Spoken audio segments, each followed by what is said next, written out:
जय राधा माधव कुंज बिहारी।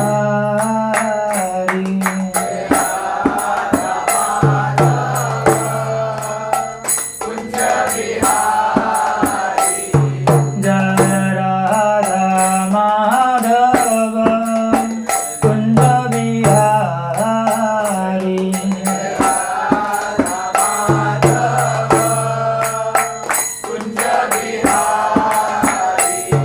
जय गोपी जना वल्लभ गिरिधर धारी।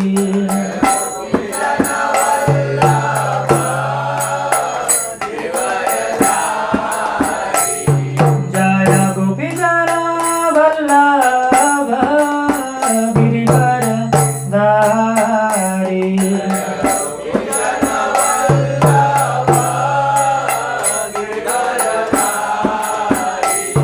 जय यशोदानंदना व्रज जनरंजना।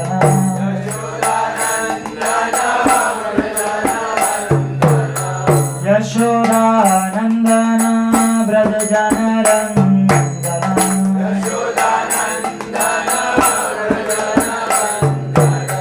यमुना तीर वनचारी।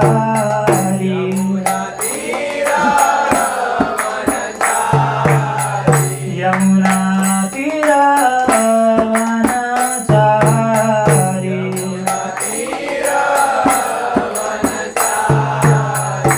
जय राधा माधव कुंज बिहारी।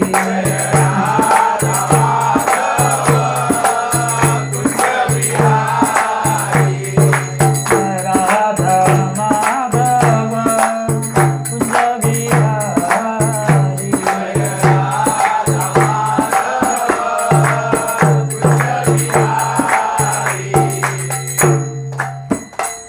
हरे कृष्णा कृष्णा कृष्णा हरे हरे, हरे राम राम राम हरे हरे। हरे कृष्णा कृष्णा कृष्णा कृष्णा हरे हरे, हरे राम राम राम हरे हरे। हरे कृष्णा कृष्णा कृष्णा कृष्णा हरे हरे, हरे राम राम राम हरे हरे।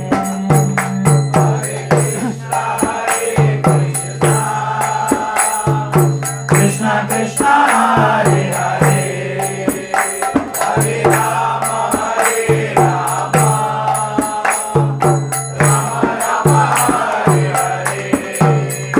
हरे कृष्णा कृष्णा कृष्णा कृष्णा हरे हरे, हरे राम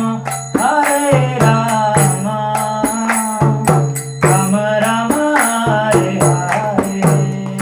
हरे कृष्णा कृष्णा कृष्णा हरे हरे, हरे राम राम हरे हरे। हरे कृष्णा कृष्णा कृष्णा कृष्णा हरे हरे, हरे राम राम राम हरे हरे। हरे कृष्णा कृष्णा कृष्णा हरे हरे, हरे राम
जय विष्णुपाद परमहंस परिव्राजकाचार्य नित्य लीला भ्रष्ट हिज डिवाइन ग्रेस अभय चरणारविंद भक्ति वेदांत स्वामी श्री प्रभुपाद की जय। बीबीडी फाउंडर आचार्य श्री प्रभुपाद की जय।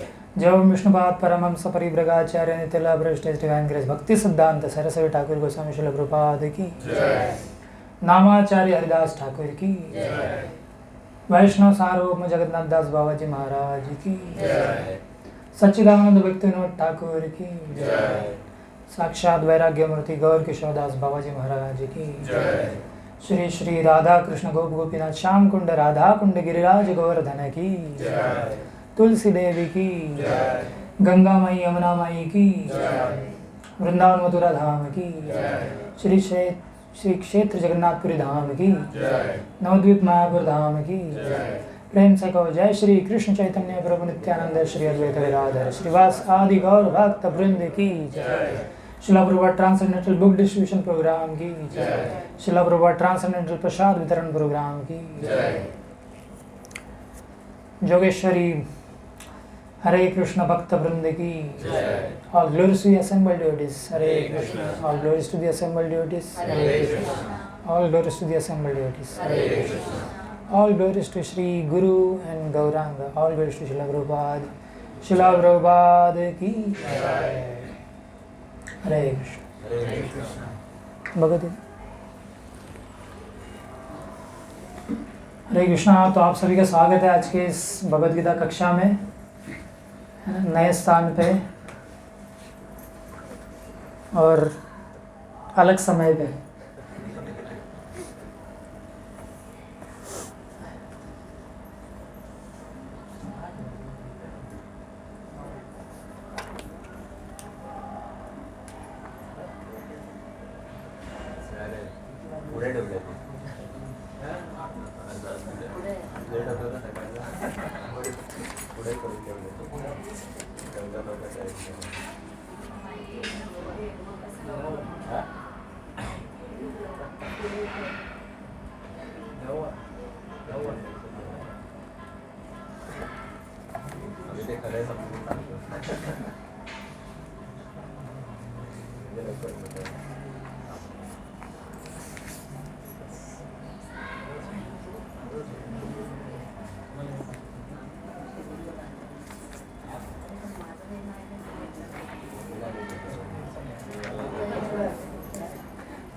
श्री ठीक है, तो हम भगवद गीता के 11वें अध्याय से श्लोक संख्या 32 पे चर्चा करेंगे। तो मेरे पीछे दोहराइए आप लोग, मंगलाचरण कर लेते हैं। ओम नमो भगवते वासुदेवाय। ओम नमो भगवते वासुदेवाय। ओम नमो भगवते वासुदेवाय। ओम नमो भगवते वासुदेवाय। ओम नमो भगवते वासुदेवाय। ओम नमो भगवते वासुदेवाय। नारायणं नमस्कृत्य नरं चैव नरोत्तमं देवीं सरस्वतीं व्यासं ततो जयमुदीरयेत्। नष्टप्रायेषु भद्रेषु नित्यं भागवत सेवया भगवती उत्तमश्लोके भक्तिर्भवति नैष्ठिकी। कृष्णाय वासुदेवाय देवकी नन्दनाय च नन्दगोपकुमाराय गोविन्दाय नमो नमः। बर्हाबिडं नटवरवपुः कर्णयो कर्णिकारं बिभ्रतवासः कनकगपिशं वैजयन्तीं च मालां। रन्ध्रान् वेणोरधरसुधया पुरयन् गोपवृन्दैर्वृन्दारण्यं स्वपदरमणं प्राविशद्गीतकीर्ति। अहं हरे तव पादैकमूलदासानुदासो भविता स्म भूया मनः स्मरेता सुपतेर्गुणां से गुणितवाक्कर्म करोतु काय। भूतेर्महद्वीर्यहिमा पुरो विभुर्निर्मायशेते यदमुष पुरुषः। भुङ्क्ते गुणान् षोडश षोडशात्मकः। सोऽलङ्कृशिष्ट भगवान् वचांसि मे। जय कृष्ण। तो आज ये जो श्लोक है ये 11वें अध्याय से श्लोक संख्या 32 मेरे पीछे दोहरा सकते हैं आप लोग। श्री भगवान वाच कालोऽस्मि लोकक्षय कृत प्रवृद्धो लोकान् समार्तुम् इह प्रवृत्तः। ऋते अपि त्वां न भविष्यन्ति सर्वे यवस्थितः प्रत्यनीकेषु योधाः। श्री भगवान वाच पवन प्रभु कालोऽस्मि लोकक्षयकृत प्रवृद्धो। पवन प्रभु लोकान् समार्तुम् इह प्रवृत्तः। ऋते अपि त्वां न भविष्यन्ति सर्वे यवस्थितः प्रत्यनीकेषु योधाः। श्री भगवान वाच कालोऽस्मि लोकक्षयकृत प्रवृद्धो लोकान् समार्तुम् इह प्रवृत्तः। ऋते अपि त्वां न भविष्यन्ति सर्वे यवस्थितः प्रत्यनीकेषु योधाः। इसका अनुवाद तात्पर्य इस प्रकार से है। भगवान ने कहा समस्त जगतों को विनाश करने वाला काल मैं हूँ और मैं यहाँ समस्त लोगों का विनाश करने के लिए आया हूँ। तुम्हारे पांडवों के सिवा दोनों पक्ष के सारे योद्धा मारे जाएंगे। तात्पर्य, यद्यपि अर्जुन जानता था कि कृष्ण उसके मित्र तथा भगवान है, तो भी वह कृष्ण के विविध रूपों को देखकर चकित था। इसलिए उसने इस विनाशकारी शक्ति के उद्देश्य के बारे में पूछताछ की। वेदों में लिखा है कि परम सत्य हर वस्तु को, यहाँ तक कि ब्राह्मणों की भी नष्ट कर देते हैं। कठोपनिषद का 1:2:25 का वचन है, यस्य ब्रह्म च क्षत्रम च उभे भवतो ओदनः मृत्युर्यस्योपसेचनम कयित्था वेद यत्र स। अंततः सारे ब्राह्मण, क्षत्रिय तथा अन्य सभी परमेश्वर द्वारा काल कवलित होते हैं। परमेश्वर का यह रूप सबका भक्षण करने वाला है। और यहाँ पर कृष्ण अपने को सर्वभक्षी काल के रूप में प्रस्तुत करते हैं। केवल कुछ पांडवों के अतिरिक्त युद्ध में आए सभी लोग उनके द्वारा भक्षित होंगे। अर्जुन लड़ने के पक्ष में न था, वह युद्ध न करना श्रेयस्कर समझता था।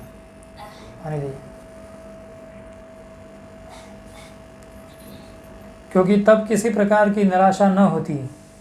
किंतु भगवान का उत्तर यह है कि यदि वह नहीं लड़ता तो भी सारे लोग उनके ग्रास बनते, क्योंकि यही उनकी इच्छा है।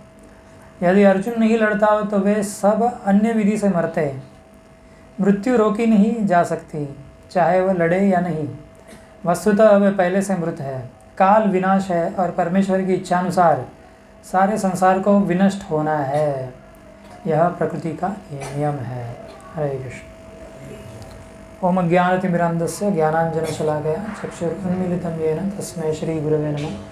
श्रीचैतन्यमनोभीष्टं स्थापितं येन भूतले स्वयं रूप कदा मह्यं ददाति स्वपदान्तिकं। वन्देऽहं श्रीगुरुं श्रीयुतपदकमलं श्रीगुरुं वैष्णवांश्च श्रीरूपं साग्रजातं सहगण रघुनाथान्वितं तं सजीवं साद्वैतं सावधूतं परिजनसहितं कृष्णचैतन्यदेवं श्रीराधाकृष्णपादान् सहगण ललिता श्रीविशाखान्वितांश्च।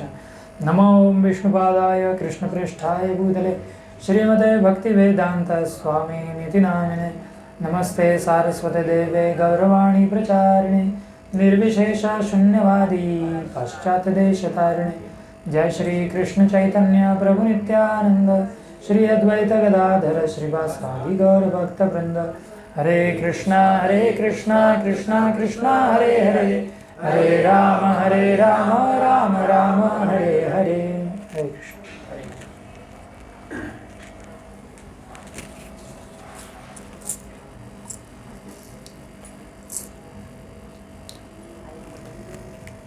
से शक्ति आएगी। हरे कृष्ण। तो भगवद गीता के इस श्लोक में हम पढ़ते हैं कि कैसे भगवान जो है वो स्वयं काल है ना। काल मतलब टाइम जिसको बोलते हैं हम लोग, है ना। तो ये जो पूरा भौतिक जगत है ना, ब्रह्मा जी से लेके ब्रह्मलोक से लेके पाताल लोक तक, ये काल के वशीभूत है ना। इस पे काल की सत्ता है। जैसे कोई व्यक्ति बोलता है अगर मैं राजा हूँ, है ना, मैं राजा हूँ, इस देश का राजा हूँ, है ना, या सबसे महत्वपूर्ण या सबसे शक्तिशाली व्यक्ति हूँ इस दुनिया में, तो एक्चुअली वो झूठ बोल रहा है। क्यों झूठ बोलता है? हाँ, क्योंकि समय ही असली राजा है। समय ही क्या है? सर्वशक्तिशाली है ना। चाहे कितने बड़े भी राजा हो आप, लेकिन समय के सामने टिक नहीं सकते। कुछ समय के लिए रहोगे, लेकिन समय आपको कुछ सालों के बाद नष्ट कर देगा। और बहुत सुखदेव गोस्वामी जी ने भागवत के 12वें स्कंद में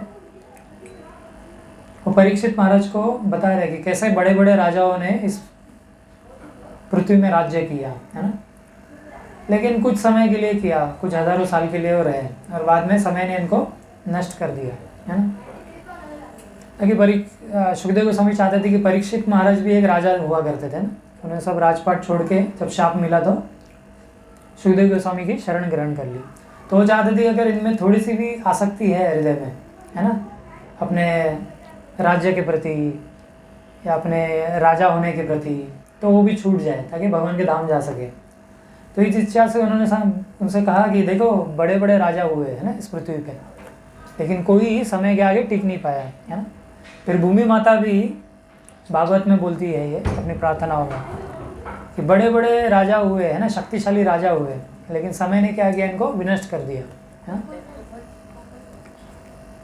तो ये जो समय है ये सब चीज़ों का विनाश कर देता है ना। समय से 3 चीज़ें होती हैं या 4 चीज़ें होती हैं, क्या क्या होता है बताइए। समय के प्रभाव से 4 चीज़ों से हमें गुजरना पड़ता है, हमारे जीवन के जो मूल समस्याएं हैं है ना, इसके बारे में भगवान गीता में कह रहे हैं। क्या है?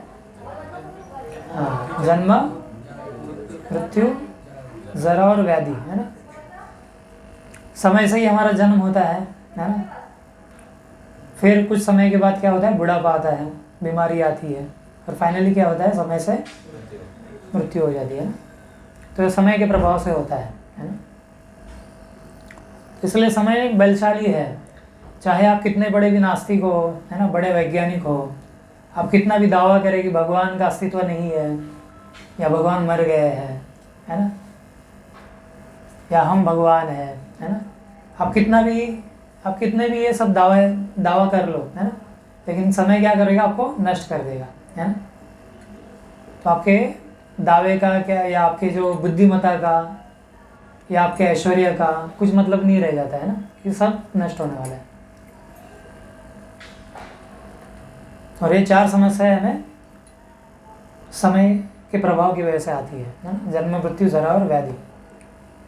कोई नहीं होना चाह रहा बूढ़ा है ना, लेकिन समय आपको प्रभुपाद बोलते हैं चुपके से क्या करता है, बूढ़ा कर देता है। पता चलता है समय कैसे हमें बूढ़ा कर देता है ना। हम देखते हैं, एक बार आईने में देखते हैं, मैं तो बड़ा हो गया, ऐसे अचानक होता है ना एक दिन। आप एक्चुअली रोज़ बूढ़े हो रहे हो, आपका शरीर रोज़ बूढ़ा हो रहा है, लेकिन ये हमें महसूस होता है नहीं होता है ना। फिर कभी हम देखते हैं अरे बाल पकने लगे हैं मेरे, तो है ना, 1-2 बाल पके हुए दिखते हैं, फिर पता चलता है अरे पकने लगे है ना।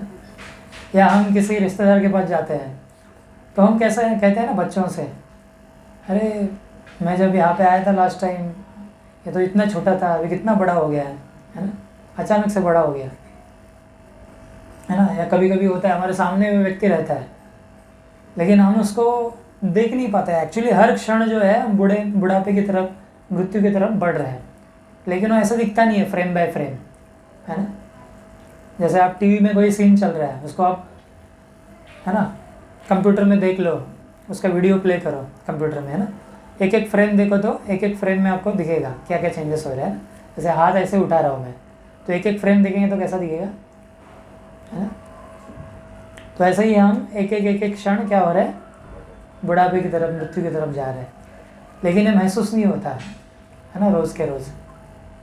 कुछ समय के बाद पता चलता है, कुछ स्वाभाविक या कुछ स्पष्ट जब बदलाव होते हैं ना, तब दिखाई देता है अरे हाँ मैं तो बूढ़ा हो रहा है ना। तो ये समय ऐसे काम करता है, बहुत चुपके से समय क्या करता है, हमारी आयु को हर लेता है। इसलिए भागवत पुराण में एक श्लोक कहा गया है, क्या बोलते हैं, आयुर्हर्ति वैपुंसाम उद्यम अस्तम च यन्नसः। जैसे सूरज है ना, हम अपने समय को कैसे, इसकी गणना कैसे करते हैं, सूरज के उदय और अस्त के अनुसार है ना। जैसे आप देखेंगे कि ज्योतिष शास्त्र जो है ये भी इसके ऊपर आधारित है कि सूर्य कैसे अपनी यात्रा करता है ना, अलग अलग जो राशियाँ है ना, उसके ऊपर से, उसके अनुसार ये तय किया जाता है। और हम दिन भी कैसे हमारे गिनते हैं, या सूरज उगा और सूरज ढल गया, मतलब हमारा दिन खत्म हो गया है ना। जो हमारे 24 घंटे हैं, सूरज के जो कक्षा है उसके अनुसार तय होती है ना।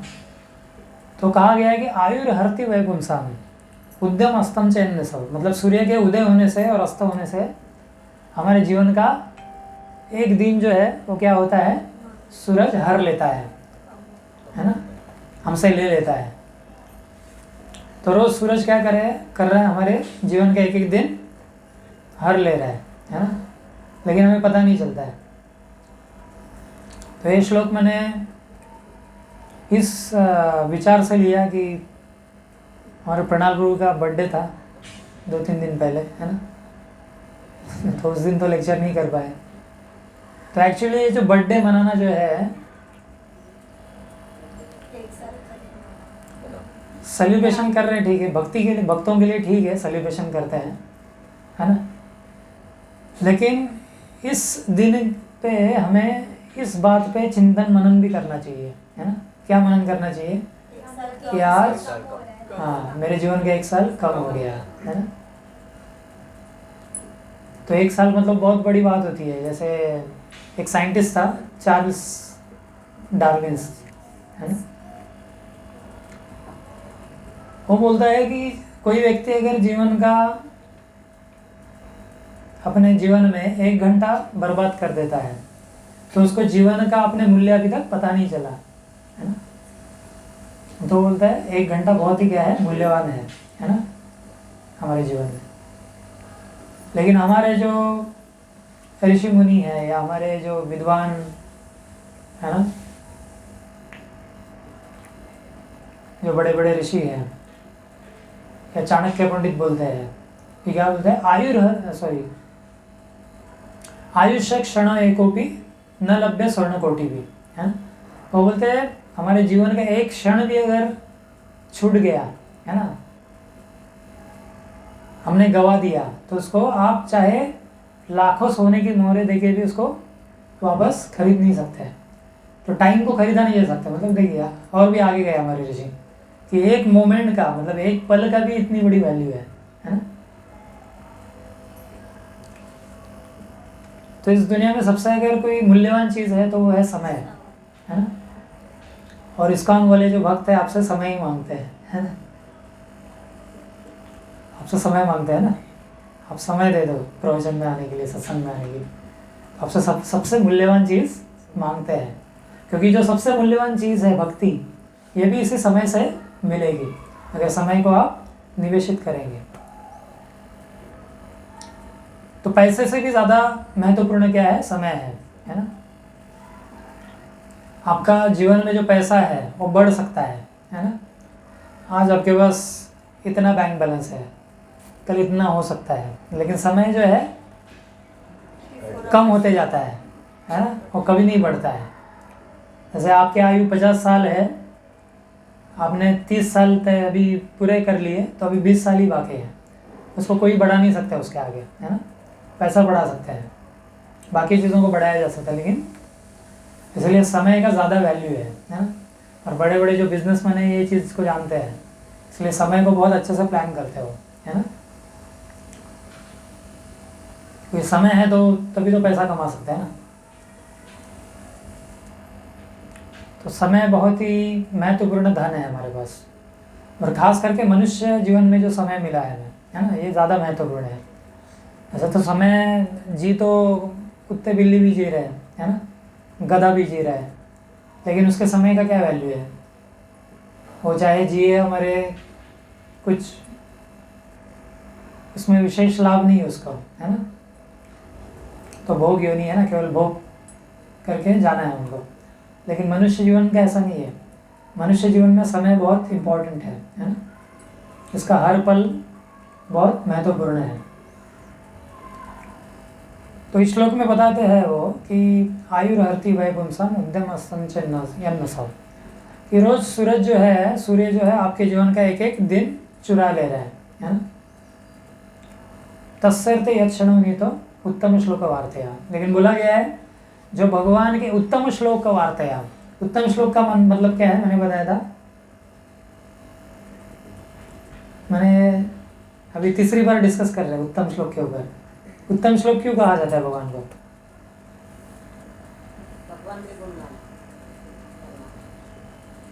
हाँ, क्यों कहा जाता है? ठीक है, पूरा ठीक से बताइए। उत्तम श्लोक क्यों कहा जाता है? 2 बार तो बताया मैंने लेक्चर में।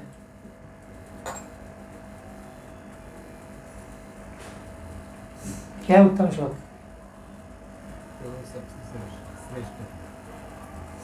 उत्तम श्लोक भगवान को इसलिए कहा जाता है क्योंकि भगवान का जो गुणगान है उत्तम श्लोकों से किया जाता है, अच्छी अच्छी स्तुतियों से किया जाता है ना, इसलिए भगवान को उत्तम श्लोक कहते हैं, है ना। अब ध्यान से सुनना चाहिए आपको, है ना। याद रहेगा कि नहीं? अभी बताइए क्या है उत्तम श्लोक का मीनिंग? उत्तम श्लोकों से भगवान का गुणगान। पूरा पूरा बताइए भगवान को उत्तम श्लोक। लीला की है, जो लीला की है उसको ध्यान में रखो। कोई एक व्यक्ति आप बताइए। अभी तो बताया ना। भगवान के गुणगान गाना, उनकी स्तुति गाना। आप समझे नहीं? स्तुति को भगवान को उत्तम श्लोक इसलिए कहा जाता है क्योंकि उनका गुणगान उत्तम श्लोकों और उत्तम स्तुतियों से किया जाता है। बोलिए अभी। भगवान को इसलिए जाना जाता है कि भगवान आप बताइए। भगवान को उत्तम श्लोक इसलिए कहा जाता है क्योंकि उत्तम श्लोकों से उनकी स्तुति और गुणगान किया जाता है। यस, आया समझ में? याद रहेगा? अगली बार पूछूंगा तो आएगा, जवाब दे सकता है। किसे बोलो? ये बाद में बताएंगे आप। तो उत्तम श्लोक वार्तया उसमें बोला है, लेकिन जो उत्तम श्लोक भगवान कृष्ण के वार्ता में लगे हुए हैं, जैसे हम वार्ता कर रहे हैं यहाँ पे, कृष्ण की वार्ता कर रहे हैं ना, तो बोला गया जो कृष्ण की वार्ता में जो लगे हुए हैं, है ना, उनके विषय में चर्चा कर रहे हैं। तत्सर्थ यक्षण नहीं तो, लेकिन उनकी जो आयु है वो सूर्य हर नहीं सकता है, काल हर नहीं सकता है ना। बताइए कैसे? हम भी तो बूढ़े हो रहे हैं ना, हम भी तो मरेंगे, तो फिर ऐसा क्यों कहा जा रहा है कि सूर्य जो है या काल है वो, मतलब सूर्य जो है आपका जीवन नहीं हर ले रहा है, ऐसा क्यों कहा जा रहा है?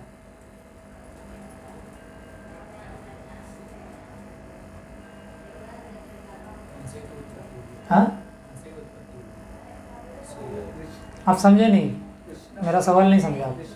हमारी वायु ऐसा बोला गया है कि जो भगवान की कथा नहीं सुनते हैं उनका तो उनके जीवन के एक एक दिन सूरज जो है सूर्य हर ले रहा है, हर रहा है ना। लेकिन भक्तों का जो भगवान की चर्चा में लगे हुए हैं उनका जीवन जो है सूर्य हर नहीं पाता है, उसको चुरा नहीं पाता है। क्यों ऐसा? हाँ, हम इटर्नल कर्म कर रहे हैं, वो प्रत्येक जन्म में हमारे इंक्रीज होते हैं, हम भक्ती करते थे, प्रत्येक जन्मामध्ये वाढतच जातं त्या टायमाला। सही जवाब दिया है कि ये जो भक्ति है कभी नष्ट नहीं होती है ना। जैसे हम इस जीवन में हमने 20% भक्ति कर दिया है ना, 20% भक्ति की हमने इस जीवन में, है ना, और हमारी मृत्यु हो जाती है, तो नेक्स्ट लाइफ में क्या होगा? 20 से शुरू होगा, है ना, 21 से शुरू होगा। तो भक्ति नष्ट नहीं होती है, और हम लोग भक्ति करके एक ऐसे स्थान पे जाएंगे जहाँ पे समय का प्रभाव नहीं है। समय का प्रभाव इस भौतिक जगत में है, ब्रह्मलोक से लेके पाताल लोक तक, है ना। लेकिन जो आध्यात्मिक जगत है, भगवान जहाँ पे रहते हैं, जहाँ पे हमारा असली घर है, वहाँ पे समय का प्रभाव नहीं है ना। तो ऐसे स्थान की तरफ हम जा रहे हैं। तो आप जो भी कर रहे हो यहाँ पे, इसलिए समय का या सूर्य का प्रभाव नहीं है हम पे, है ना, क्योंकि हम लोग एक शाश्वत जगत में जाने वाले हैं, शाश्वत जीवन जीने वाले हैं, उसकी तरफ हम लोग क्या कर रहे हैं? प्रस्थान कर रहे हैं, है ना। बहुत अच्छा सही जवाब दिया उन्होंने, है ना। आया समझ में समय का प्रभाव क्यों नहीं है? हालांकि हम भी मरेंगे, है ना, हमें भी बुढ़ापा आएगा, हमें भी बीमारियां होंगी और फाइनली मृत्यु होगी, लेकिन फिर भी बाकी लोगों को लगेगा, है ना, कि ये तो भक्त है, फिर भी ये हमारे जैसे बूढ़े हो गए, इनको बीमारियां होगी, ये भी मर गए। लेकिन वो ये देख नहीं सकते हैं कि ये लोग क्या है, अपने शाश्वत जीवन की तरफ क्या कर रहे हैं? यात्रा कर रहे हैं, है ना। अपने शाश्वत जीवन को प्राप्त करेंगे, भक्ति नष्ट नहीं होगी उसकी, है ना।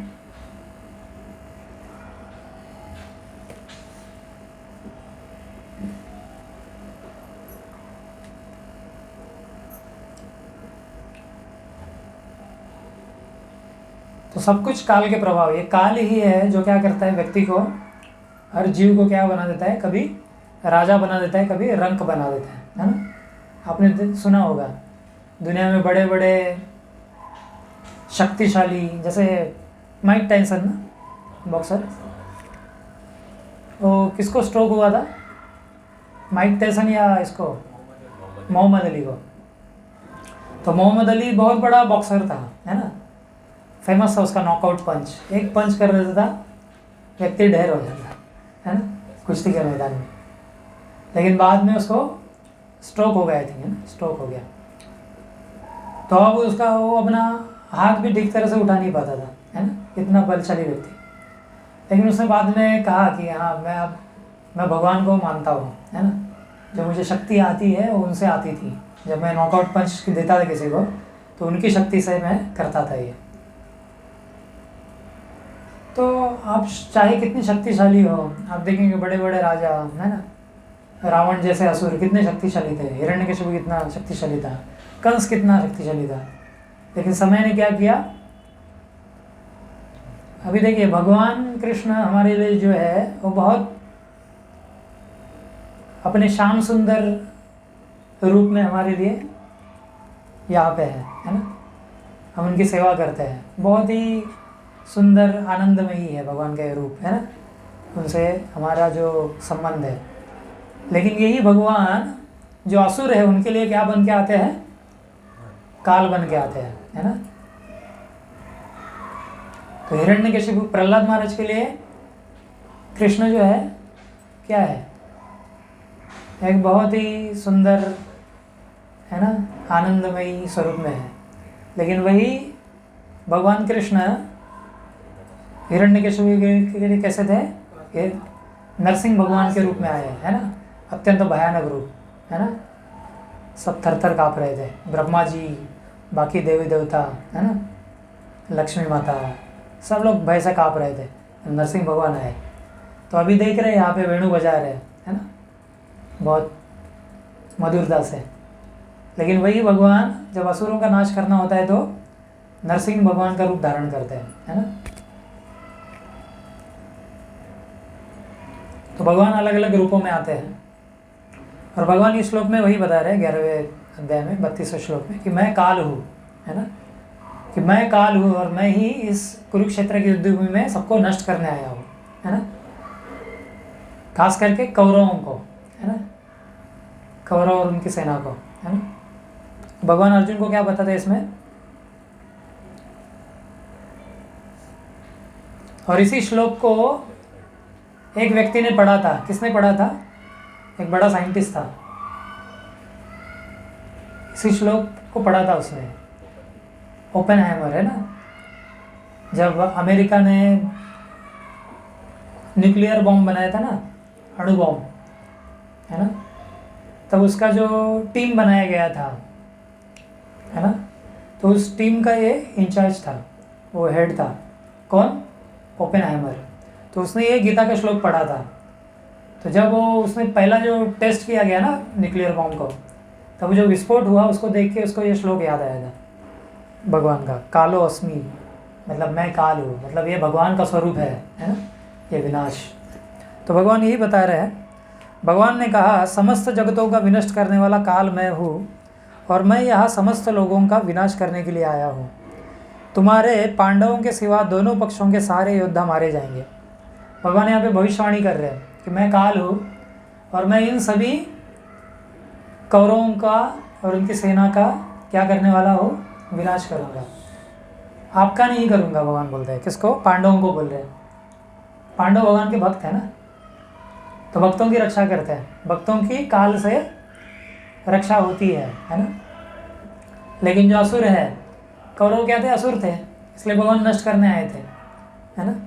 तो भगवान उनको कह रहे हैं कि अर्जुन को कहते हैं यहाँ पे कि आप लड़ो और इनको ख़त्म कर दो, है ना, क्योंकि ये दुराचारी लोग हैं, अगर आप नहीं करोगे तो मैं तो ऐसे ही करने ही वाला हूँ, क्योंकि मैं काल हूँ, मैं तो उनका विनाश करने वाला हूँ।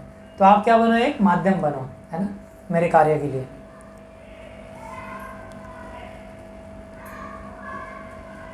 तो काल भी कैसा होता है, देखिए जो एक छोटा बच्चा है ना, उसके लिए काल जो है बहुत धीमी गति से चलता है। छोटे बच्चे होते हैं ना, बहुत बेचैन होते हैं, है ना, एक जगह भी टिकते नहीं, ऐसा लगता है अब क्या करूँ, अब क्या तोड़ूँ, अब क्या, है ना, इसमें लगे रहते हो। तो उनके लिए समय बहुत जल्दी बोर हो जाते हो, है ना, छोटे बच्चे, क्योंकि काल जो है उनके लिए बहुत धीमी गति से चल रहा है। वही अगर कोई बूढ़ा व्यक्ति है जिसको पता है मेरी ज़्यादा अभी आयु नहीं है, उसको कुछ बीमारी है, मरने वाला है, तो उसके लिए काल कैसे जाएगा, बहुत हाँ तेज़ गति से, है ना। उसको लगेगा एक एक दिन में अच्छे से जी लूँ, है ना, अच्छे से एंजॉय करूँ, है ना, ज़्यादा से ज़्यादा एंजॉयमेंट कैसा है ना, यही सोचेगा। फिर और क्या होता है, तो एक ही है, इसी पृथ्वी पे जो लोग हैं काल को अलग अलग तरीके से इसको अनुभव करते हैं। फिर कोई व्यक्ति है, जैसे ये कॉलेज में है प्रभु जी, है ना, आप जब क्लास में बैठे हो तो लगता है समय कितनी धीमी गति से जा रहा है, जल्दी से जल्दी लेक्चर ख़त्म हो जाए और मैं क्लासरूम के बाहर जाऊँ, घर जाऊँ, दोस्तों के साथ जाओ बाहर, है ना, ऐसा लगता है ना। वही व्यक्ति ये अगर अपनी गर्लफ्रेंड के साथ है तो वही काल क्या हो जाएगा, बहुत तेज़ी से भागेगा, है ना। वो गाना भी है ना सिनेमा का, अभी अभी तो आए हो, अभी अभी जाना है ना। मतलब ऐसा लगता है कि काल बहुत जल्दी जल्दी जा रहा है ना। तो देखिए काल तो वही है, एक ही है, लेकिन हमारी जो अनुभूति है काल की वो अलग अलग होती है ना। फिर अगर भक्तों के विषय में कहा जाए तो भक्त काल को कैसे देखते हैं, जैसे हम रोज़ माला करते हैं, कुछ भक्त है 16 माला करते हैं, है ना, कुछ 4 करते हैं, कुछ 8 करते हैं, तो हमें लगता है ना, जो भी टारगेट है आपका, तो लगता है ना, कभी कभी शाम को देर तक या रात को देर तक क्या होता है, हम लोग जप करते रहते हैं, ऐसा लगता है कब ख़त्म हो, कब ख़त्म हो, है ना, एकदम ऐसा लगता है कब ख़त्म होगा और मैं सो जाऊंगा, है ना, होता है कि नहीं ऐसा, ये होता है। तो भक्त तब क्या हो जाता है, काल बहुत स्लो हो जाता है हमारे लिए, है ना। वही अभक्त लोग जो है ना, कर्मी लोग जो है, वो भी लोग भागते रहते हैं, उनके लिए भी समय कम है, उनके लिए 24 घंटा बहुत कम है। उनको लगता है, इनको अगर आप 48 घंटे भी दिन दोगे ना, दिन अगर 48 घंटे का हो जाए तो भी इनके लिए कम पड़ेगा, क्योंकि इनको क्या करना है, सिर्फ काम करना है, ज़्यादा से ज़्यादा काम करना है, ज़्यादा से ज़्यादा पैसे कमाने हैं, है ना। जैसे जापान में जो है, जापान के लोग बहुत काम करते हैं, पता है आपको। तो वहाँ पे ये बहुत बड़ी समस्या है। क्या समस्या है, उनको वर्कहोलिक बोलते हैं, वर्कहोलिक मतलब जिसको अपने काम से क्या है, काम करने से नशा है ना।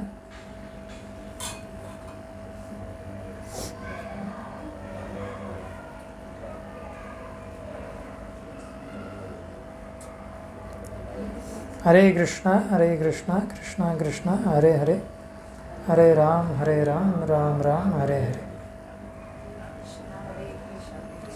हरे हरे, हरे राम राम राम हरे हरे, हरे कृष्णा कृष्णा कृष्णा हरे हरे, हरे राम राम राम हरे हरे, हरे कृष्णा कृष्णा कृष्णा हरे हरे, हरे राम राम राम हरे हरे। तो उनका ऐसा है, जापान में ऐसा है, वहाँ का वर्क कल्चर ऐसा है कि जो एम्प्लॉयज़ है ना वहाँ पे, जो काम करते हैं कंपनीज में, तो घर नहीं जाना चाहते, पता है, वो घर जाना नहीं चाहते हैं, बॉस को बोलना पड़ता है आप घर में जाओ, और बाद में उनका ऐसे पाबंदी लगानी पड़ी कि व्यक्ति 8 घंटा या 10 घंटा ही काम करेगा, उसके आगे ऑफिस में नहीं रुकना है। यहाँ पे उसका उल्टा है, आप लोगों को अनुभूति है उसकी, है ना। आप 8 घंटा क्या, आप तो 4 घंटा, आप तो अगर आपको चॉइस दिया जाए आप जाओगे नहीं काम पे, है ना। लेकिन ये लोग इतने पागल है ना, काम करने के विषय में, तो ये लोग घर ही नहीं जाना चाहते, वर्कहोलिक है बहुत, है ना। तो बाद में पाबंदी लगाई गई और इनके परिवार का जीवन, पारिवारिक जीवन भी है क्या हो गया, कॉम्प्रोमाइज़ होने लगा, है ना। फिर गवर्नमेंट ने डिसीजन लिया कि क्या करना चाहिए, इनको सिर्फ इतने ही घंटे काम करने के लिए देना चाहिए ताकि घर परिवार को भी समय दे पाए, है ना। तो ये भौतिकतावादी लोग भी ऐसे ही होते हैं, उनको भी लगता है समय बहुत कम है, समय बहुत तेज़ी से जा रहा है ना। और भक्त लोग भी सोचते हैं ऐसा, लेकिन भक्त लोग सोचते हैं, क्या सोचते हैं कि मुझे ये मनुष्य जीवन मिला है, ये बहुत क्या है, दुर्लभ है ना, और मूल्यवान है। मैं कई जन्मों से क्या हूँ, भगवान से बिछड़ा हुआ हूँ। जैसे हमारे गुरु महाराज उस दिन बोल रहे थे कि जो भौतिकतावादी व्यक्ति है उसका दुख क्या होता है, उसका दुख होता है कि मैंने अपना इतना धन गंवा दिया, है ना। और एक भक्त का दुख क्या होता है कि मैंने कई जन्मों से मैं कृष्ण से दूर हूँ, विमुख हूँ, है ना, और मैं यहाँ पे दुख भोग रहा हूँ भगवान से दूर होके। तो ये उनका दुख है। तो भक्त लोग जानते हैं कि मेरे पास बहुत कम समय है। प्रभुपाद समझाते हैं कि हर कोई व्यक्ति जो है, जैसे परीक्षित महाराज जो है, ये 7 दिन में उनकी मृत्यु होने वाली थी, है ना। इसलिए वो क्या करना चाहते थे, जल्दी से जल्दी अपनी भक्ति को पूरा करके भगवत धाम जाना चाहते थे, है ना। लेकिन हमें इतना भी हमारे पास गारंटी नहीं है कि हम 7 दिन क्या, हम 7 क्षण भी रुक पाएंगे यहाँ पे, है ना। कभी भी मृत्यु आ सकती है ना। तो इसलिए प्रभुपाद बोलते थे हर कोई व्यक्ति बूढ़ा है। क्यों बूढ़ा है? बूढ़ा मतलब क्या है, जो मृत्यु के निकट है ना। हम सभी बूढ़े हैं, है कि नहीं? हाँ, सभी लोग, हम सब लोग बूढ़े हैं। क्यों? हम मृत्यु के निकट है, क्योंकि मृत्यु कभी भी आ सकती है, इसलिए सब लोग बूढ़े हैं। ये प्रभुपाद का जब स्टेटमेंट सुना था, ऐसा लगा क्या रियलाइजेशन है ना। इस तरह से कोई किसी ने समझाया नहीं हमको, इस तरह से ज्ञान ही नहीं दिया किसी ने। तो बहुत अद्भुत ज्ञान है। तो ये केवल प्रभुपाद जैसा शुद्ध भक्त जो है ना, आत्म साक्षात्कारी व्यक्ति ही ये बात कर सकता है इस तरह से, है ना। तो बहुत सोचने लायक बात है ना। हर कोई बूढ़ा है क्योंकि मृत्यु कभी भी आ सकती है ना। तो लेकिन हम क्या सोचते हैं कि हमारे पास बहुत ज़िंदगी है, अभी बाकी है ना। हम ज़्यादा साल जीते नहीं है, 100 साल भी नहीं जीते हैं कलयुग में, है ना। कितने साल जीते हैं? 70, 50, 60। अभी तो छोटे बच्चों को भी हार्ट अटैक आने लगे, है ना। तो जिस तरह का जीवन हम जी रहे हैं उससे ये होना ही है, इसमें कुछ आश्चर्य की बात नहीं है। लेकिन हमें क्या लगता है, हमारा जीवन बहुत बड़ा है ना। तो जैसे हमने एक बार डिस्कस कर रहे थे हम लोग, तो ब्रह्मा जी की आयु कितनी है हम डिस्कस कर रहे थे, अगर आपको याद है। भगवत गीता में उसका वर्णन है ना। भगवत गीता में है ना, बोला है ना, क्या बोलते हैं?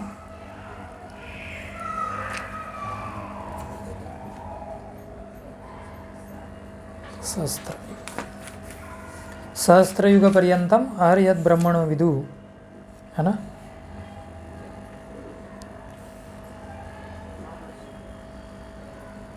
कितनी आयु ब्रह्मा जी की?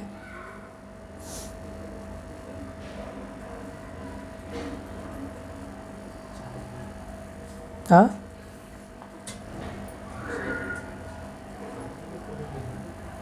आठवें अध्याय में 17वां श्लोक। हाँ, भगवान कृष्ण खुद बता रहे हैं ये जो ब्रह्मा जी, इनकी आयु क्या है। भगवान बोलते हैं सहस्त्र युग पर्यंतम आर्यद ब्रह्मणो विदु रात्रिम युग सहस्त्रांतम ते अहोरात्र विदो जना। भगवान बोलते हैं मानवीय गणना के अनुसार 1000 युग मिलकर ब्रह्मा का एक दिन बनता है, और इतनी ही बड़ी ब्रह्मा की रात्रि भी होती है ना। कितने युग होते हैं? 4। सत्ययुग की आयु क्या है, कितने सालों की रहता है? कितने साल होते हैं सत्ययुग में? ये जो गणना है काल की, ये देवताओं के उनके दृष्टिकोण से होती है ना। फिर उसको फिर हमें कन्वर्ट करना पड़ता है हमारे हिसाब से 360 दिन से उसको मल्टीप्लाई करके। तो कितने युग है? 4 है। सत्ययुग की आयु कितनी है? 17,28,000 साल। फिर आता है त्रेता युग, कितनी है इसकी? जिसमें भगवान राम आए थे, इसकी कितनी है? 12,96,000, है ना। भगवान राम कितने सालों के लिए भगवान राम जी थे यहाँ पे इस धराधाम में? 11,000 साल, है ना। दशरथ जी कितने साल थे? 60,000 साल, है ना। एक्चुअली राम राज्य में ऐसा था, भगवान राम का जब राज्य था तब लोग अपनी मृत्यु चुन सकते थे कि उनको कब मरना है ना। ये उनके हाथ में था। ऐसे भागवत में और पढ़ते हैं हम भीष्मदेव के बारे में, महाभारत भागवत में। भीष्मदेव के पास भी ये वरदान था, इच्छा मृत्यु थी। कब मरना है ये डिसाइड कर सकते थे, अभी मरना है ना। तो हाँ, फिर आया द्वापर युग। द्वापर युग में क्या आयु थी? द्वापर युग की क्या आयु थी? 8,64,000। और कलयुग की कितनी है? 4,32,000, है ना। और अभी कितने साल बीत गए कलयुग शुरू होके? 5,150 के आसपास, 140 150 ऐसे, है ना। ये बहुत समय बाकी है ना। तो ऐसे ये 4 युग की आयु कितनी है टोटल?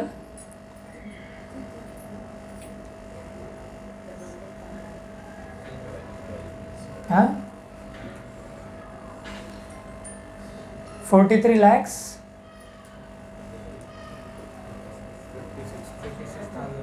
हाँ नहीं, 43 lakhs 20,000 ऐसा कुछ है उसका, है ना। तो ये हो गया 4 युगों की गणना, है ना। तो ऐसे 4 युगों को आप जब 1000 बार उसको मल्टीप्लाई करोगे, है ना, तो होता है ब्रह्मा जी के 12 घंटे, मतलब 432 करोड़ साल होते हैं। है समझ में? 432 करोड़ साल।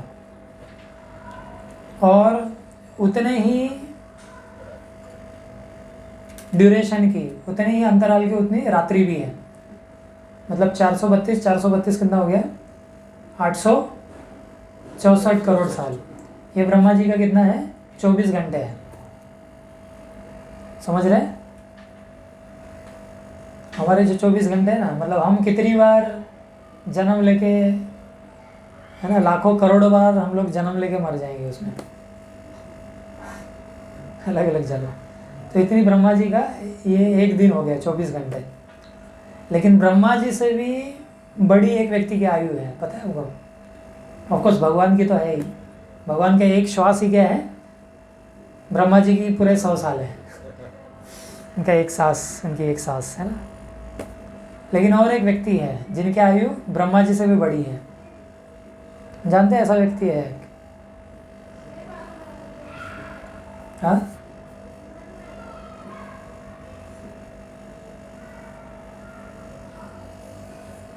तो उनका नाम है लोमश ऋषि। सुना है ना लोमश ऋषि? महाभारत में इनका वर्णन है, रामायण में भी है। तो लोमश ऋषि जो है ये महान एक चिरंजीवी ऋषि है ये, है ना। चिरंजीवी मतलब जो बहुत समय के लिए जीता है ना। तो इन्होंने, ऐसा कहा जाता है इनको बचपन में मृत्यु से बहुत भय था, है ना, मरने से बहुत डरते थे। तो इन्होंने शिव जी को बड़ी कड़ी तपस्या की और शिव जी को प्रसन्न किया। तो शिव जी ने इनको एक वरदान दिया। ये शिव जी से इन्होंने कहा, जब शिव जी प्रकट हो गए, कि मुझे मौत से बहुत डर लगता है, आप क्या करिए, मुझे अमर बना दीजिए, मेरी कभी मृत्यु न हो। शिव जी बोले ये तो नहीं हो सकता, लेकिन मैं आपकी आयु जो है लंबी कर सकता हूँ। तो फिर उन्होंने कहा कि आपकी आयु कितनी लंबी होगी? तो बोलते हैं, उनको लोमश ऋषि क्यों बोलते हैं? क्योंकि उनके शरीर पे रोम है, रोम है पूरी। रोम मतलब बाल, बहुत सारे बाल हैं, है ना। तो शिव जी ने कहा आपकी आयु इतनी लंबी होगी कि जब एक ब्रह्मा जी का जो पूरा जीवन है वो समाप्त हो जाएगा। मतलब कितना है उनका जीवन?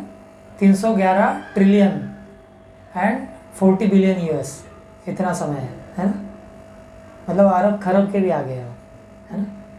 तो इतना समय जब बीत जाए तो आपके शरीर का एक जो बाल है ना, हमारे शरीर पे कितने सारे बाल है ना, वो बोलते हैं जब ब्रह्मा जी के इतने साल समाप्त हो जाएंगे, उनका मृत्यु हो जाएगी उनकी, तो आपके शरीर का एक बाल झड़ जाएगा, है ना, समझ रहे हैं? मतलब कितने सारे ब्रह्मा ने जन्म लेते और मरते हुए लोमश ऋषि ने देखा है। तो एक बार दशरथ महाराज जो है वो अयोध्या में अपने जो महल की मरम्मत कर रहे थे, है ना, तो चल रहा था काम, तो वहीं से फिर ये जा रहे थे, कौन, लोमश ऋषि। तो उन्होंने देखा दशरथ महाराज जो है अपने महल की मरम्मत कर रहे, उनसे पूछा आप इस चीज़ में क्यों लगे हो, घर की मरम्मत में, है ना, क्या आपको बहुत लंबे समय तक जीना है? अगर वही व्यक्ति एक्चुअली राम राज्य था तो कब मृत्यु आपकी होनी है ये आप तय कर सकते थे। तो लोमश ऋषि कहते हैं मैंने अपनी झोपड़ी तक नहीं बनवाई अभी तक, है ना, मेरी आयु इतनी बड़ी है, लेकिन मैं जानता हूँ ये संसार बहुत क्या है। ये उन्होंने बताया कि मैंने बहुत सारे ब्रह्मा जी को जन्म लेते हुए और मरते हुए देखा है ना। जब ब्रह्मा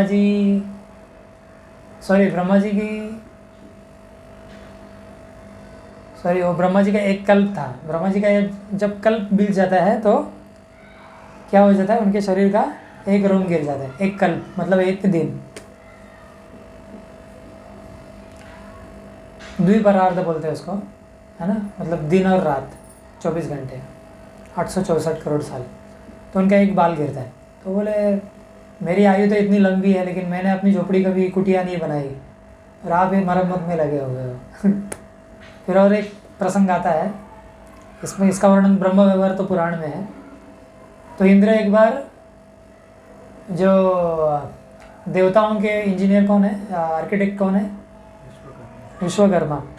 तो विश्वकर्मा एक बार ये इंद्र का महल बनवा रहे थे, है ना, स्वर्ग में। तो बहुत 100 से ज़्यादा साल लगे उसको, बहुत समय तक काम चला वो। तो लोमश ऋषि जा रहे थे वहाँ से, तो लोमश ऋषि कहते हैं इंद्र से कि आप सब ये मरम्मत ये सब है ना नया मकान बनवाने में लगे हुए हो, विश्वकर्मा से, लेकिन आपकी तो मृत्यु होने वाली है ना। ब्रह्मा जी के एक दिन में कितने इंद्र आते हैं, 14 मनु आते हैं, 14 इंद्र आते हैं, है ना। तो इंद्र की आयु भी इतनी बड़ी नहीं है ना। तो बोलते हैं आप ये सब मकान बनवा रहे हो, है ना, आपकी भी मृत्यु होने वाली है। मेरी आयु इतनी बड़ी है लेकिन मैंने कभी कुटिया नहीं बनाई अपनी, है ना। तो वो बताते हैं, तो इंद्र ने देखा कि उनके शरीर के कुछ हिस्से के बाल है ना, वहाँ पे बाल नहीं है। तो उन्होंने पूछा उनसे, ये आपके इस शरीर के अंग के बाल का है? वो बोले कुछ बाल झड़ गए, है ना। जब ब्रह्मा जी का एक दिन एक द्विपरार्ध होता है तो मेरा शरीर का एक बाल गिरता है। तो अभी तो कितने सारे बाल है, मतलब और कितना जिएंगे वो, है ना, हम कल्पना नहीं कर सकते। तो उनको उपदेश देते हैं कि हमें भक्ति में लगना चाहिए, है ना। वो हमेशा राम नाम में रहते हैं। लोमश ऋषि ने जो काकभुशुंडी है ना रामायण में, उनको भी भगवान राम जी का मंत्र दिया था। उनको कहा था आप राम भक्ति करो, पहले शाप दिया था कि बाद में दया आ गई, बाद में उनको राम भक्ति दी, उन्होंने राम मंत्र दिया। तो ऐसे लोमश ऋषि है वो भी भगवान के भजन में लगे हुए हैं, है ना, इतनी लंबी आयु होने के बावजूद। और हम यहाँ पे क्या प्रयास करते हैं, अपनी आयु को लंबी करने का, है ना, कर ही रहे ना। साइंटिस्ट लोग इतनी मेहनत क्यों कर रहे हैं? वो सोचते हैं कि हम जो इंसान की जो हमारे सेल्स होते हैं ना, पेशी, उसके अंदर जीन्स होते हैं, है ना। वो जीन्स, ये साइंटिस्ट लोग सोचते हैं कि वो जीन्स है वो हमारी आयु तय करते हैं। तो वो सोचते हैं हम जीन्स को थोड़ा बेहतर बनाएंगे उनको, तो क्या होगा, हमारी आयु लंबी हो जाएगी। तो वही प्रयास है। अभी नए नए ऑक्सीजन चेम्बर्स वगैरह बड़े बड़े सेलिब्रिटीज़ है ना, ऑक्सीजन चेम्बर्स वगैरह यूज़ करते हैं, पता है वो अनिल कपूर, मतलब ऐसा ऑक्सीजन का चेम्बर रहता है, उसके अंदर सो जाते हैं कुछ घंटे के लिए, तो आपको बहुत सारा ऑक्सीजन मिलेगा, फिर एज मतलब ज़्यादा दिखेगा नहीं है ना, एज स्लो चलेगा, ये सब जगह ऑक्सीजन फैलेगा आपके शरीर में।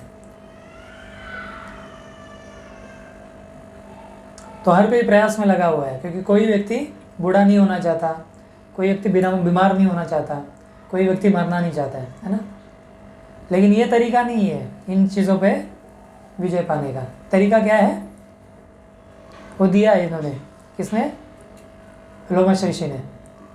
उनकी तो आयु इतनी बड़ी है ना, उनको तो ज़रूरत नहीं है, लेकिन वो भी क्या कर रहे हैं, राम भजन में लगे हुए हैं। तो इससे हमें संदेश मिलता है कि हमें भगवान की भक्ति के द्वारा ही हम लोग क्या बन सकते हैं, अमर बन सकते हैं। ये जन्म मृत्यु जरा और व्याधि, इन 4 चीज़ों से क्या हो सकते हैं, हम लोग छूट सकते हैं, काल के प्रभाव से छूट सकते हैं, है ना।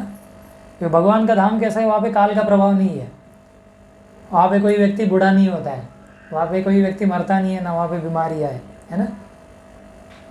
वहाँ पे प्रेजेंट में जीते हैं सब लोग, है ना। और भगवान की लीलाओं के लिए अगर काल की ज़रूरत है तो दिन रात होते हैं वहाँ पे, पर काल का प्रभाव नहीं होता किसी पे, है ना। भगवान कालातीत है, मतलब भगवान पे काल का प्रभाव नहीं है, और हम भगवान के अंश होने के कारण हम पे भी काल का प्रभाव नहीं होता है ना। आत्मा पे काल का प्रभाव नहीं है। आत्मा क्या है, सनातन है ना। भगवान बोलते हैं ना गीता में कि आत्मा कैसा है, सनातन है ना।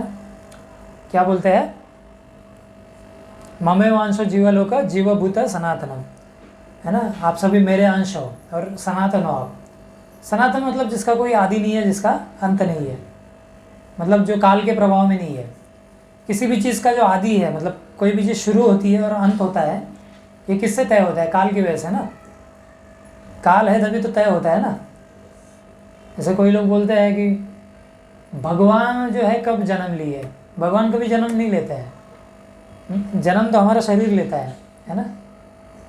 तो हम क्या सोचते हैं, भगवान भी हमारे जैसे हैं, लेकिन शरीर जन्म लेता है ना, भौतिक शरीर है, लेकिन भगवान जन्म नहीं लेते, अजन्मा है वो, है ना। इसलिए 2 जगह पे इसकी पुष्टि हुई है भगवान भगवत गीता में। भगवान बता रहे हैं कि मैं अजन्मा हूँ। कौन सी 2 जगह है, एक बोलते हैं अजो अपि सन्ना व्यात्मा, अजो अपि, है ना, अजो मतलब मैं अजो हूँ, अमर अजन्मा हूँ, है ना।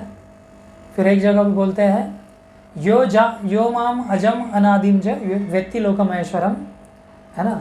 यो माम अजम अनादिम, भगवान बोलते हैं जो मुझे जानता है कि मैं अजन्मा हूँ, वो क्या हो जाता है, वो मेरे परम धाम को प्राप्त होगा, है ना। यहाँ भी बोल रहे हैं। फिर अर्जुन बोल रहे हैं, जब अर्जुन प्रार्थनाएं करते हैं ना भगवान से, तो क्या बोलते हैं, परम ब्रह्म परम धाम पवित्रम परमम भवान पुरुषम शाश्वतम दिव्यम आदिदेवम अजम विभुम। जब वो देखते हैं विश्वरूप भगवान का, तो बोलते हैं आप तो क्या हो, अजम हो, अजन्मा हो आप, है ना। ये अर्जुन को भी ये रियलाइजेशन होता है ना, अनुभूति होती है। तो भगवान पे काल का प्रभाव नहीं है, और हम उनके अंश होने के कारण भी काल का प्रभाव नहीं होता है। लेकिन अभी काल का प्रभाव हो रहा है क्योंकि ये शरीर धारण कर लिया है ना। जैसे इस शरीर को त्याग देंगे हम लोग और हमारा आध्यात्मिक शरीर हमको प्राप्त होगा, उस पर काल का प्रभाव नहीं होगा, है ना। तो भक्ति की विधि से हम लोग उस आध्यात्मिक शरीर को वापस प्राप्त कर सकते हैं, है ना। अभी भी है वो शरीर, आध्यात्मिक शरीर, लेकिन अभी छुपा हुआ है ना। भक्ति से उसको हम लोग बाहर निकालेंगे, है ना। उसको क्या करेंगे, उजागर करेंगे, है ना। तो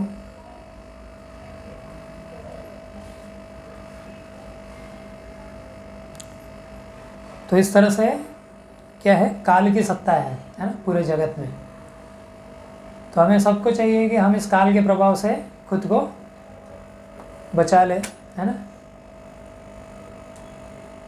यही सनातन धर्म है। सनातन मतलब जो काल के प्रभाव में नहीं है। हमारा जो सनातन धर्म है ना, वैदिक संस्कृति है या वैदिक जीवन पद्धति है, काल के प्रभाव में नहीं है ना। जैसे बहुत लोग बोलते हैं कि आपके रामायण महाभारत ये शास्त्र तो है ना कुछ हज़ारों साल पहले लिखे गए थे। ऐसा नहीं है कि कुछ हज़ारों साल, ये अनंत काल से है, ये सनातन है। हमारा धर्म भी क्या है? सनातन है। ये किसी ने शुरू नहीं किया था, किसी व्यक्ति ने, है ना, या किसी व्यक्ति विशेष या किसी ग्रुप ने शुरू नहीं किया था। ये भगवान से ही आया है, और भगवान तो सनातन है, और सनातन धर्म भी भगवान से निकला है, तो वो भी सनातन है ना। तो ये कभी कुछ साल पहले शुरू नहीं हुआ है ना। तो इसको समझना बहुत ज़रूरी है। तो आपने आज जो ये समय दिया है 1 घंटे का, 1.5 घंटे का, ये क्या हो गया आपके? आप जो शाश्वत जीवन को प्राप्त करने वाले हो, है ना, भगवान के धाम जाके, उसकी तरफ जाने का एक कदम आपने आगे बढ़ा लिया, है ना। सो कॉन्ग्रेचुलेशंस। तो धन्यवाद आप सभी का। यहाँ पे हम लोग समाप्त करेंगे। हरे कृष्णा कृष्णा कृष्णा हरे हरे, हरे राम राम राम हरे हरे। तो किसी का कुछ प्रश्न है यहाँ पे?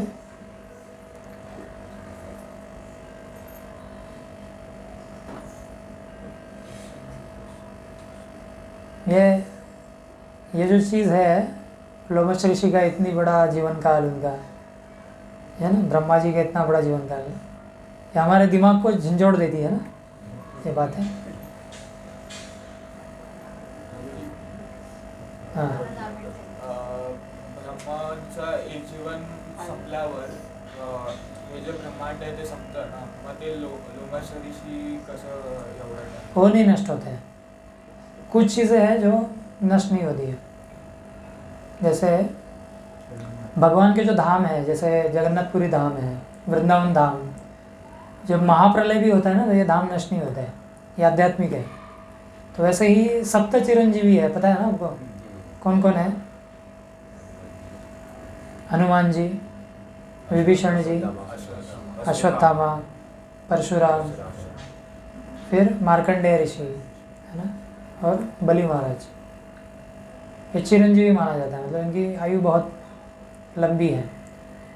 भगवान राम जो अपने परम धाम में, साकेत धाम में जा रहे थे आध्यात्मिक जगत में, तो हनुमान जी ने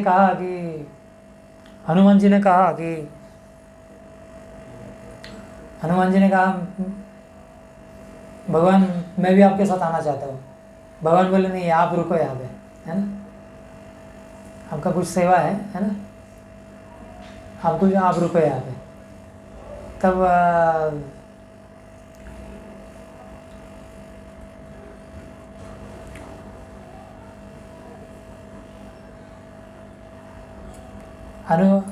भगवान राम बोले उनको कि जहाँ जहाँ पे राम कथा हो रही होगी, वहाँ पे आप क्या होगे? उस सभा में आप विद्यमान रहेंगे, है ना, वहाँ पे रहोगे आप।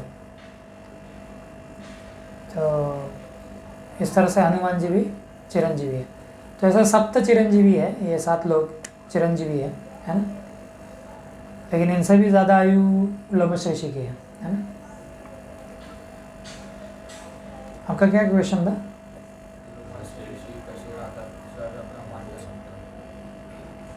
हाँ, क्योंकि उनको वरदान मिला है ना, शिव जी का वरदान है, तो शिव जी का वरदान फेल नहीं होगा। शिव जी ने उनको बोला है इतने समय के लिए। जैसे मार्कंडेय ऋषि है, ये भी प्रलय के वक्त नष्ट नहीं होते हैं।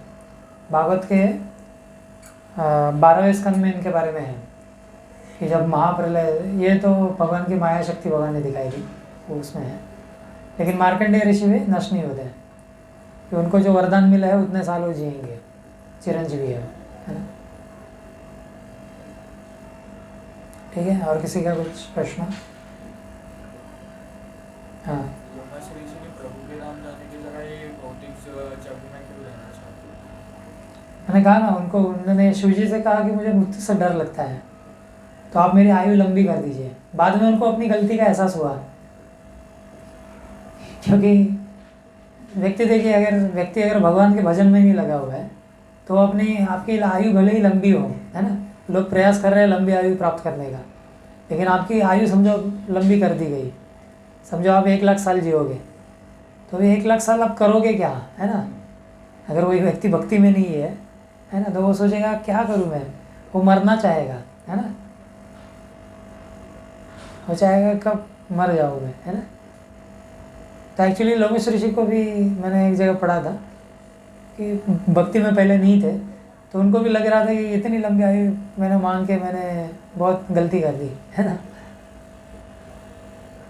नहीं जी सकता कोई व्यक्ति। लोग तो प्रयास कर रहे हैं लंबी आयु करने के, लेकिन लंबी आयु लेके आप क्या करोगे, वही आप करोगे, है ना। वही काम करना है, वही सब चीज़ें करनी है। तो बहुत सारे लोग अभी सुसाइड क्यों करते हैं, बहुत सारे लोग, क्योंकि जीवन से परेशान हो जाते हैं वो, है ना। कोई तो 30 साल 20 साल में भी सुसाइड करते हैं ना लोग, मतलब 20 साल भी भारी हो जाता है उनके लिए, है ना। उसमें भी इतना दुख लगता है उनको, कितना दुख है ना। किसी ने दिल तोड़ दिया, किसी ने, है ना। मैं माँ बाप चाहते थे कि मैं इतना स्कोर लाऊं एग्ज़ाम में, है ना, नहीं ला पाया, छोटे छोटे का कारणों की वजह से, है ना। ये छोटी छोटी चीज़ें उनके लिए दुख लगता है, उनको भारीपन लगता है इतना, है ना। ज़्यादा जीना नहीं चाहते, सिर्फ 20 साल में, सोचो मतलब। तो अगर आपको लंबी आयु दी जाए और आपके लिए करने के पास कुछ ढंग का नहीं है, ढंग का क्या है, भक्ति है, तो आप परेशान हो जाओगे उससे, है ना। तो लोमेश ऋषि को भी बाद में थोड़ा पछतावा हुआ, लेकिन बाद में भगवान की भक्ति में लगे। तो भगवान की भक्ति के लिए अभी क्या है, यहाँ से हम लोग भगवत धाम जाएंगे तो क्या करेंगे, भगवान की सेवा करेंगे। वहाँ पे तो शाश्वत जीवन है, वहाँ पे तो कभी नहीं मरने वाले, है ना। ये लोमेश ऋषि तो एक दिन मरने वाले हैं, लेकिन भगवान के धाम में तो हम मरने वाले नहीं है, शाश्वत जीवन जिएंगे। लेकिन क्योंकि वहाँ पे भगवान की सेवा करेंगे हम लोग, है ना, भगवान के साथ रहेंगे, रोज़ वहाँ पे हमारा दिन नया रहेगा, हर क्षण नयापन है वहाँ पे, है ना। कृष्ण नित्य नव नवायमान बोला जाता है कि इनकी लीला जो है हर क्षण नई है, इनका नाम हर क्षण नया है ना। इसीलिए लोग, भक्त लोग भगवान का नाम लेने से थकते नहीं है, इनकी कथा करने से, इनके गुणगान करने से थकते नहीं है ना, क्योंकि इसमें नवीनता है ना, नयापन है। आ रहा है समझ में। कुछ ढंग का कुछ करने के लिए हो तो लंबी आयु प्रॉब्लम नहीं है, या शाश्वतता प्रॉब्लम नहीं है ना। जैसे जो मुक्ति पाते हैं ना, सायुज्य मुक्ति, मायावादी लोग, तो वो लोग ब्रह्म ज्योति में विलीन होते हैं, है ना। भगवान का तेज जो है ना, तेज प्रकाश, उसमें विलीन हो जाता है, उसको ही मुक्ति बोलते हैं। और वहाँ पे उनको कुछ दुख नहीं है, लेकिन कुछ समय के बाद वो परेशान हो जाते हैं कि अकेला क्या करूँ यहाँ पे, है ना। कोई तो व्यक्ति होना चाहिए, ऐसे ही आपको समझो, आपको बीमारी नहीं होगी, है ना, आपकी मृत्यु नहीं होगी, आपको बुढ़ापा नहीं होगा, लेकिन आप एक जगह पे बहुत आनंद से रह रहे हो, लेकिन ये अकेले कितनी देर तक रहोगे। तो मायावादियों की यही समस्या है, मुक्ति के साथ यही समस्या है ना। तो वो लोग मायावादी फिर से फिर इस मर्दलोक में आते हैं जगत में, कि कुछ कोई व्यक्ति चाहिए जिसके साथ आदान प्रदान करे। लेकिन हमारा भक्तों का ऐसा नहीं है, भगवान के धाम हम जाते हैं, हम भी नित्य जीवन जीते हैं, लेकिन भगवान के साथ, भक्तों के साथ, है ना। भगवान के साथ जाओगे आप गोचारण करने के लिए गोलोक धाम में, तो हर दिन अलग होगा वहाँ पे। जैसे जो राधा रानी है, राधा रानी कृष्ण के लिए जो पकवान बनाती है ना, रेसिपीज़, जो रेसिपीज़ यूज़ करती है, वो एक रेसिपी रिपीट नहीं करती है राधा रानी। अगर आज समझो कचौड़ी बनाया है ना, कल अगर सेम कचौड़ी बनाना है उनको, तो वो जो रेसिपी है अलग होगी बिल्कुल, बाद में बनाएंगी वो बिल्कुल अलग रहेगी, उसमें बिल्कुल अलग रहेगा। ऐसा उसको कुछ उसका लिमिट नहीं है ना। हर दिन नया है वहाँ पे। तो ऐसा जीवन, ऐसे जीवन की तरफ हम लोग जा रहे हैं, है ना। ठीक है, हरे कृष्ण। और कुछ सवाल किसी का? तो धन्यवाद आप सभी का, यहाँ पे विराम देंगे हम लोग। धन्यवाद। भगवत वाणी भगवत गीता की जय, श्रील प्रभुपाद की जय।